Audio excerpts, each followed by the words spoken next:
দর্শক, ডাকসু নির্বাচনের সংবাদ সংগ্রহে ক্যাম্পাস এলাকায় আছেন সহকর্মীরা, সরাসরি যুক্ত হচ্ছেন তারা। আছেন অরণ্য এবং জাকারিয়া। শুরুতে যাচ্ছে অরণ্য, আপনার কাছে। অরণ্য, ভোট গণনা চলছে, শেষ হতে কত সময় লাগতে পারে, আর এখন পর্যন্ত কে এগিয়ে আছে এ বিষয়ে কিছু জানতে পেরেছেন কিনা আমাদের জানাবেন। সাদিয়া, আপনি জানেন যে 4টায় ভোটের টাইম শেষ হলে পরেও শিক্ষার্থীদের উপস্থিতির কারণে কিন্তু 4টার আরও কিছুক্ষণ পর পর্যন্ত ভোট গ্রহণ সম্পন্ন হয় এবং 4:30 নাগাদ ভোট গণনা শুরু হয়। এখনও সেই গণনাটি চলছে এবং এবার আপনি জানেন যে স্মরণকালে সবচেয়ে বেশি শিক্ষার্থীরা কিন্তু এবার ভোট দিয়েছেন বলে আমরা মোটামুটি নিশ্চিত হতে পেরেছি। বিশেষ করে প্রায় প্রতিটি হলের শিক্ষার্থীদের অংশগ্রহণ ছিল 85%-এর কাছাকাছি এবং অনাবাসিক যারা ছিলেন তাদেরও কিন্তু উল্লেখযোগ্য সংখ্যক এবার ভোটে উপস্থিত হয়েছিলেন এবং ভোট গণনা চলছে এবং শিক্ষার্থীরা সুষ্ঠুভাবে ভোট দিতে পেরেছেন। এবং যদিও অভিযোগ পাল্টা অভিযোগের কিছু বিষয় সবসময় নির্বাচনকে কেন্দ্র করে থাকে এবং সেটি ডাকসু এর ব্যতিক্রম হয়নি।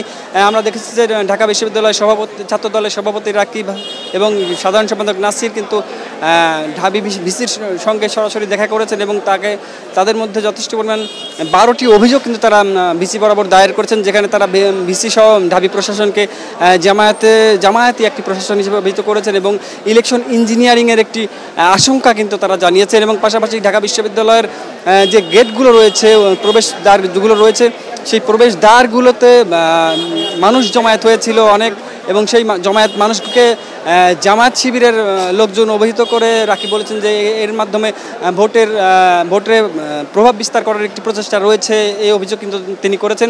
তবে এর জবাবে ঢাকা বিশ্ববিদ্যালয়ের ভিসি স্পষ্টতই বলেছেন যে তিনি কোনো দলীয় সমর্থক নন এবং পরিবেশকে নির্বিঘ্ন রাখতে প্রশাসনের সঙ্গে এবং গোয়েন্দা সংস্থার সঙ্গে সার্বক্ষণিক যোগাযোগ তারা রক্ষা করছেন এবং সেই যোগাযোগটা ফলাফল ঘোষণার শেষ অবধি পর্যন্ত থাকবে, এই বিষয়টা কিন্তু তিনি সেই ব্রিফিংয়ে আমাদেরকে নিশ্চিত করেছেন।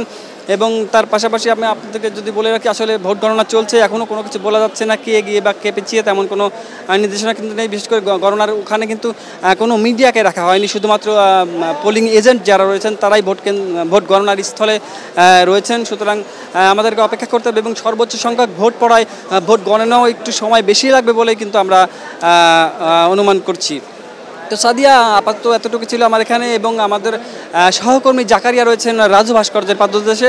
আমি সরাসরি জাকারিয়ার কাছে চলে যাব।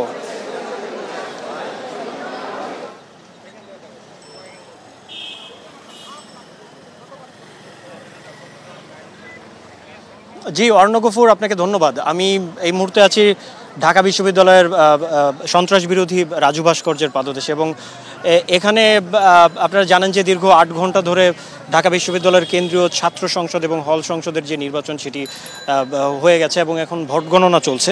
বিভিন্ন কেন্দ্র থেকে আমরা সেই খবরগুলো জানাচ্ছিলেন আমাদের সহকর্মীরা। আর আমরা এখানে আসার আগে আইন শৃঙ্খলা বা এই ঢাকা বিশ্ববিদ্যালয় যাচ্ছিলাম এবং সেখানে যেটি যে দুপুর থেকে কিন্তু আসলে প্রবেশদ্বারগুলোতে, অর্থাৎ 8টি যেই প্রবেশ মুখ রয়েছে ঢাকা বিশ্ববিদ্যালয়ের প্রবেশের, সেই প্রবেশ মুখগুলোতে কিন্তু উৎসুক জনতা ভিড় করেছে এবং অনেকে দাবি করছেন তারা হয়তো কোনো ডাকসু প্রার্থীর তাদের সমর্থিত গোষ্ঠী তারা এখানে এসে জড়ো হয়েছেন বিশৃঙ্খলা তৈরি করার জন্য, এরকম কিছু অভিযোগ পাচ্ছি। কিন্তু সব কিছু ছাপিয়ে কিন্তু আমরা যেটি দেখতে পেয়েছি এবং যেটি ঢাবি উপাচার্য বলেছেন বিকালের দিকে, যে খুবই শান্তিপূর্ণ পরিবেশে ভোট গ্রহণ হচ্ছে এবং উনি যেমনটি বলছিলেন যে একটি গণ অভ্যুত্থান পরবর্তী যেই নির্বাচন এবং সেই নির্বাচনের যেই দায়বোধ, সেই দায়বোধ নিয়ে কিন্তু এই নির্বাচনটি সুষ্ঠুভাবে সম্পন্ন করার জন্য সবাই কাজ করছে। এবং এখানে আমরা যেমনটি দেখতে পেরেছি যে ডিএমপির টিম রয়েছে, বিজিবি, বিএনসিসি, স্কাউট রোভার এবং ঢাকা বিশ্ববিদ্যালয়ের যে নিজস্ব নিরাপত্তা ব্যবস্থা, এই সব নিরাপত্তা বাহিনী মিলে কিন্তু একটি শান্তিপূর্ণ পরিবেশ আসলে এখনও বিরাজ করছে। কিছু কিছু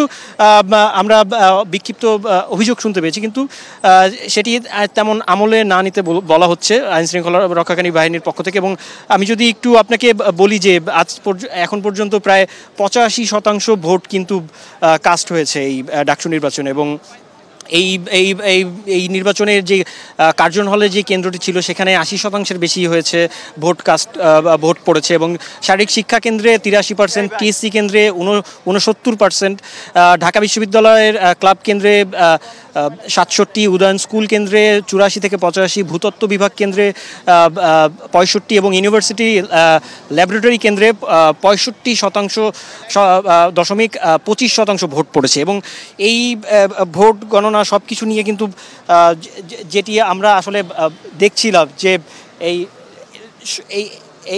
এখানে আসলে বাইরে যেই পরিস্থিতি বিরাজ করুক না কেন, ক্যাম্পাসের ভিতরে কিন্তু খুবই শান্তিপূর্ণ একটি পরিস্থিতি বিরাজ করছে। আসলে টিএসসি থেকে আমার কাছে এই পর্যন্ত এতটুকুই ছিল সর্বশেষ। আমি আমাদের আরেক সহকর্মী বিপুল দেব রয়ের কাছে যাব, তিনি এই মুহূর্তে আছেন টিএসসি ভোট কেন্দ্রে, তিনি সেখান থেকে আমাদেরকে সেখানকার সর্বশেষ জানাবেন। বিপুল। আসলে আগের সংবাদও যেমনটা জানাচ্ছিলাম যে টিএসসি কেন্দ্রে যে টানটান যে উত্তেজনা যে কথাটি সেটি আসলে এখনই কিন্তু আরও একটু বেড়েছে। অর্থাৎ আমরা কিছুক্ষণ আগে দেখেছি যে একটা অভিযোগ এনে কিন্তু এখানে ব্যাপক উত্তেজনা বিরাজ করছে। আপনাকে যদি দেখানোর চেষ্টা করি আপনার মাধ্যমে দর্শকদেরকে, যে আসলে টিএসসির যে গেটটি রয়েছে গেটটিতে কিন্তু ছাত্রদের ব্যাপক ভিড় রয়েছে এবং এই ভিড়ের কারণটা হচ্ছে এখানে কিন্তু অর্থাৎ বিএনপির প্যানেল থেকে যিনি প্রার্থী হয়েছেন, ছাত্রদলের প্রার্থী ভিপি আবিদ রয়েছেন, সেই সাথে আরও বেশ কয়েকজন এখানে ভিপি প্রার্থী রয়েছেন। তাদের একটাই অভিযোগ যে আসলে এই কেন্দ্রটিতে ভোট গণনা যখন শুরু হয় এরপর থেকে কিন্তু কোনো সাংবাদিকতা শুরু করে কোনো কাউকে প্রবেশ করতে দেওয়া হয়নি। অর্থাৎ তারা বলছেন যে অন্যান্য কেন্দ্রগুলোতে যে সাংবাদিকদের যে প্রবেশ ছিল এবং সেক্ষেত্রে কোনো ঝামেলা হলে যে ভিপি প্রার্থীরা কিন্তু তাদের সাথে ভোট গণনাটা সঠিকভাবে হচ্ছে কিনা সেটি যাচাই বাছাই করার জন্য তারা প্রবেশ করতে পেরেছিল। কিন্তু এবং অন্যান্য কেন্দ্রগুলোতেও কিন্তু ভিপি প্রার্থীরা বা অন্যান্য যে প্রার্থীরা তারা কিন্তু তাদের ভোটগুলো সুষ্ঠুভাবে গণনা হচ্ছে কিনা সেটি দেখতে পেয়েছিল। কিন্তু এই যে টিএসসি কেন্দ্রটি রয়েছে সেই কেন্দ্রে কিন্তু এখনো পর্যন্ত কাউকে প্রবেশ করতে দেয়নি এবং একটি অভিযোগ আনছেন বারবার। কিছুক্ষণ আগে কিন্তু ব্যাপক বিক্ষোভ করেছে, আমরা দেখেছি যে যারা ভিপি প্রার্থী রয়েছেন অর্থাৎ শিবিরের প্যানেল প্রার্থী সাদিক কাইম ছাড়া অন্যরা যারা ভিপি প্রার্থী রয়েছেন সবাই কিন্তু এখানে এসেছেন এবং তারা কিন্তু টিএসসির যে গেটটি রয়েছেন সেই গেটে কিন্তু তারা সবাই দাঁড়িয়ে আছে। আমরা যতটুকু জানতে পেরেছি যে কিছুক্ষণ আগেও কিন্তু মুহুর্মুহুর তারা স্লোগান দিচ্ছিল শিবিরের বিরুদ্ধে। তারা বলছেন যে তারা ভোট চোর, অর্থাৎ শিবিরকে তারা একটা বলা যায় যে একটা অভিযোগ এনে তারা কিন্তু বলছেন যে তারা ভোট কারচুপি হচ্ছে এই কেন্দ্রটিতে, এমনটাই অভিযোগ এনেছেন। এবং অন্যান্য যে প্রার্থীরাও আমরা দেখতে পেয়েছি তারাও কিন্তু এখানে এসে ইতিমধ্যে হাজির হয়েছেন। তারাও কিন্তু ছাত্রদলের যে প্রার্থী তার সাথে সামিল হয়েছেন এবং তাদের প্রশ্ন একটাই যে তারা বলছেন যে এখানে আগে সাদিক কাইম প্রবেশ করেছিল, সাদিক কাইম প্রবেশ করার পরও কেন অন্যদেরকে প্রবেশ করতে দেওয়া হচ্ছে না, এমনটা অভিযোগ তিনি এনেছিলেন। এবং সেই সাথে বলছেন যে আসলে যে ছাত্রদের যে একটি আকাঙ্ক্ষা ছিল যে সুষ্ঠু একটা নির্বাচন এবং দিনভর যে বিষয়টি তারা বলছিলেন সেটি কিন্তু অনেকটা ব্যর্থ হতে পারে বলে তারা এমনটা আশঙ্কা করছেন। সেই সাথে এখানে যারা প্রার্থী ভিপি প্রার্থী আবিদ বলেছেন যে আমাদেরকে জানিয়েছেন যে আসলে তারা বলছেন যে নানা ছত্রদের মধ্যে দিয়ে ভোট গণনায় কিন্তু তারা চেষ্টা করছেন যে তারা এটাকে বিতর্কিত করার জন্য। তারা বলছেন যে এখানে ভোট কারচুপির একটা অভিযোগ এনে তারা বলছেন যে এই সুষ্ঠু নির্বাচনটা আসলে এক পর্যায়ে গিয়ে আসলে সুষ্ঠু থাকবে কিনা সেটা তারা আশঙ্কা প্রকাশ করছেন। এবং তারা বলছেন যে তাদের যে দাবি যে এলইডি স্ক্রিনে যে যেটা প্রকাশ করার কথা ছিল সেটি কিন্তু ভালোভাবে দেখা যাচ্ছে না এই কেন্দ্র থেকে।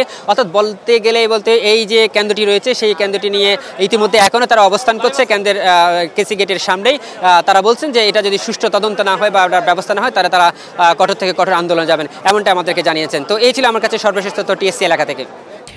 অরণ্য, জাকারিয়া এবং বিপুল, আপনাদের তিনজনকে অসংখ্য ধন্যবাদ।